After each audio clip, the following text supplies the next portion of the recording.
নমস্কার, বাঙালির পেট পূজা চ্যানেলে আপনাদের সকলকে জানাই স্বাগত। আজকে আমি আপনাদের সঙ্গে যে রেসিপিটি শেয়ার করব সেটা হলো কুমড়োর ছক্কা। এই কুমড়োর ছক্কা তৈরি করার জন্য আমার মেন যে উপকরণগুলো লাগবে সেটা আমি নিয়েছি।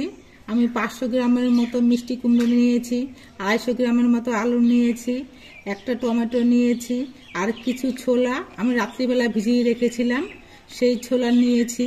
ছোট কাচের বাটির 1 বাটি ছোলা নিয়েছি, আর কিছু নারকেল আমি ছোট পিস করে কেটে নিয়েছি। প্রথমে আমি আলু আর মিষ্টি কুমড়োটা কেটে নেব।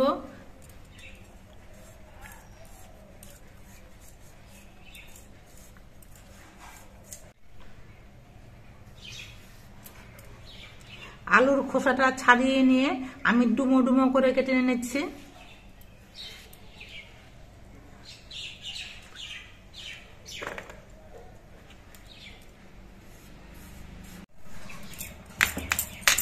আলুটা আমার কেটে নেওয়া হয়ে গেছে, এবার মিষ্টি কুমড়োটা কেটে নিচ্ছি। মিষ্টি কুমড়োর খোসাটা ছাড়িয়ে নিয়ে ডুমো ডুমো করেই কেটে নেব। আলুর থেকে একটু বড় সাইজ করে কাটবো।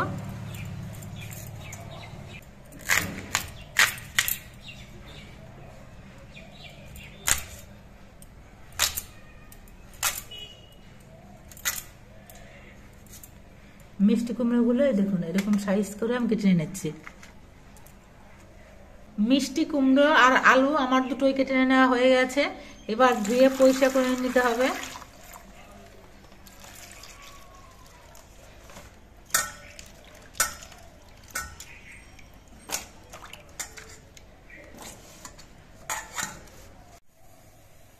এবার আমি কুমড়োর ছক্কাটা রান্না করব। তার জন্য গ্যাসটা ধরিয়ে নিয়ে একটা কড়াই বসিয়ে দিয়েছি।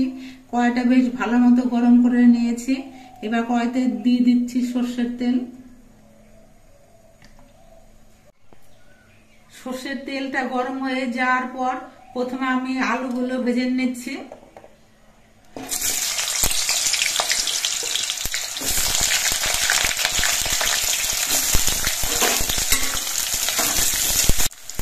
আলুগুলো ভাজার সময় আমি অল্প করে একটু নুন দিচ্ছি।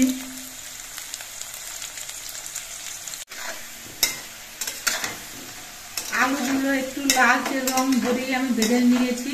এবার আলুগুলো আমি নামিয়ে নিচ্ছি।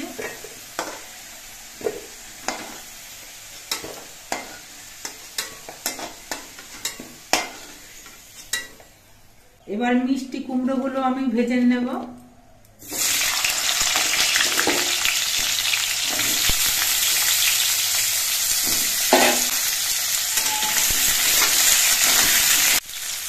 মিষ্টি কুমড়োগুলো ভাজার সময় আমি অল্প করে একটু নুন দিচ্ছি। আমি আলু আর মিষ্টি কুমড়োগুলো আলাদা করে ভাজছি, কারণ আমি মিষ্টি কুমড়োগুলো কিন্তু আলুর থেকে অনেকটা বড় করে কেটেছি। আর যদি আলু আর মিষ্টি কুমড়ো একসঙ্গে ভাজা হয় সেক্ষেত্রে কিন্তু আলু আর মিষ্টি কুমড়ো মোটামুটি একই সাইজ করে কেটে নিয়ে ভাজতে হবে। মিষ্টি কুমড়োগুলো কিন্তু একেবারে নরম করে ভাজার প্রয়োজন নেই, মোটামুটি 50%-এর মতো ভাজা হলে পরেই নামিয়ে নিতে হবে। দেখুন আমার 50%-এর মতো ভাজা হয়ে গেছে। এবার এগুলো আমি নামিয়ে নিচ্ছি।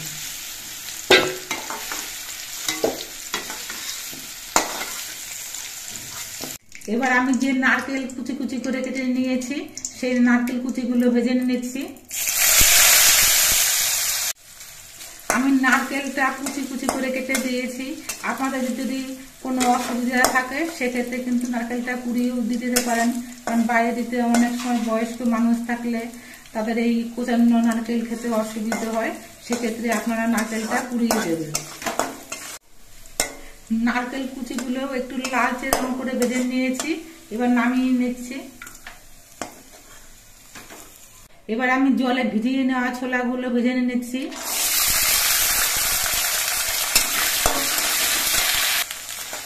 এইভাবে সব কিছু যদি আপনারা ভেজে নিয়ে কুমড়োর ছক্কাটা রান্না করেন তাহলে কিন্তু খেতে দেখবেন অনেকটাই বেশি টেস্ট হবে। ছোলাগুলো আমি 3-4 মিনিটের মতো ভেজে নিয়েছি।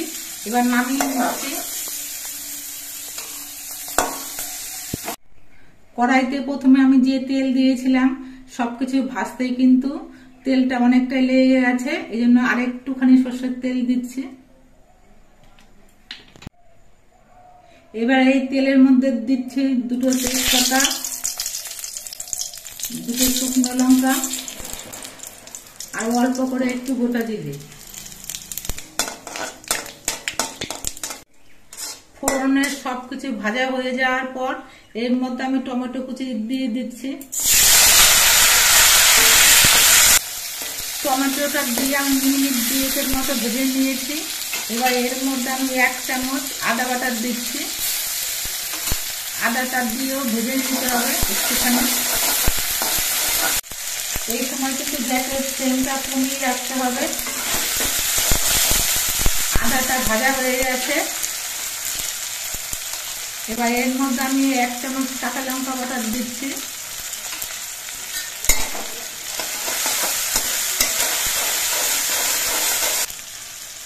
এবার এর মধ্যে আমি একে একে কিছু মশলা দিচ্ছি। প্রথমে আমি দিচ্ছি 1/2 চামচ হলুদের গুঁড়ো, 1/2 চামচ জিরের গুঁড়ো, 1/2 চামচ ধনের গুঁড়ো। এবার অল্প করে একটু জল দিচ্ছি যাতে মশলাটা পুড়ে না যায়। এবার মশলাটা কিছুক্ষণ কষিয়ে নিতে হবে। আমি কুমড়োর ছক্কাটা কাঁচা লঙ্কা বাটা দিয়ে রান্না করলাম। আপনারা ইচ্ছে করলে কিন্তু এর মধ্যে 1/2 চামচ শুকনো লঙ্কা গুঁড়ো দিতে পারেন, তাহলে দেখতেও ভালো লাগবে। মশলাগুলো আমি বেশ কিছুক্ষণ কষিয়ে নিয়েছি। মশলা থেকে দেখুন তেল ছেড়ে দিয়েছে।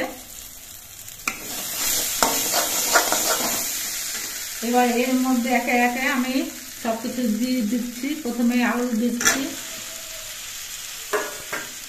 মিষ্টি কুমড়ো,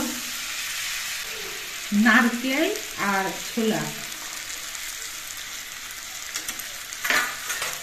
এবার সবকিছু দিয়ে আরো কিছুক্ষণ কষিয়ে নেব।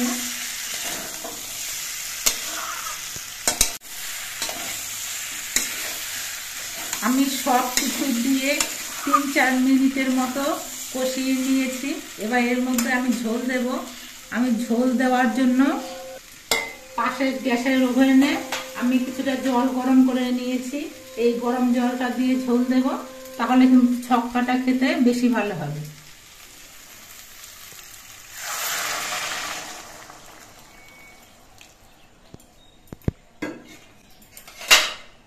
ছক্কাটায় খুব বেশি ঝোল রাখা হবে না, একটু মাখো মাখো ঝোল রাখা হবে, এই জন্য অল্প করে ঝোল দিচ্ছি। আমি আলু ভাজার সময় নুন দিয়েছি, মিষ্টি কুমড়ো ভাজার সময় নুন দিয়েছি, সেটা খেয়াল রেখে নিয়ে আর একটুখানি নুন দিচ্ছি।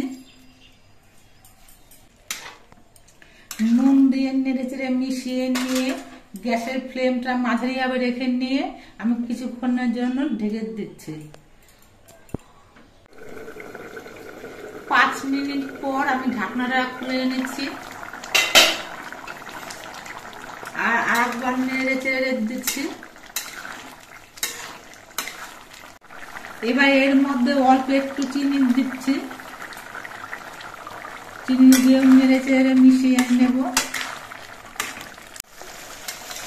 বেশ কিছুক্ষণ রান্না করে নেওয়ার পর ঝোলটা কিন্তু দেখুন অনেকটা ঘন হয়ে গেছে।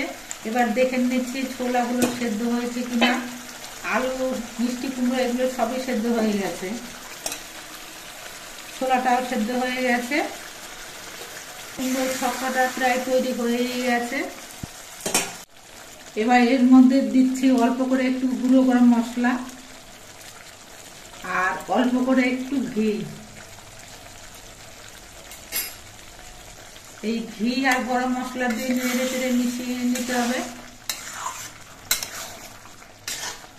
কুমড়োর ছক্কাটা আমার সম্পূর্ণভাবে তৈরি হয়ে গেছে। এবার গ্যাসটা অফ করে দিচ্ছি। ঘি আর গরম মশলা গুঁড়ো দিয়ে মিশিয়ে নিয়ে আমি কুমড়োর ছক্কাটা কিছুক্ষণ ঢেকে রেখেছিলাম। এবার ঢাকনাটা খুলে এনেছি। এবার একটা পাত্রের মধ্যে আমি বের এনে নিচ্ছি।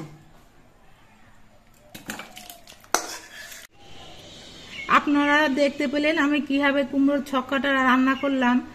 এই কুমড়োর ছক্কা দিয়ে কিন্তু রুটি, পরোটা, লুচি সবকিছু খেতেই ভালো লাগে, তবে লুচির সঙ্গে কিন্তু সবথেকে খেতে বেশি ভালো লাগে।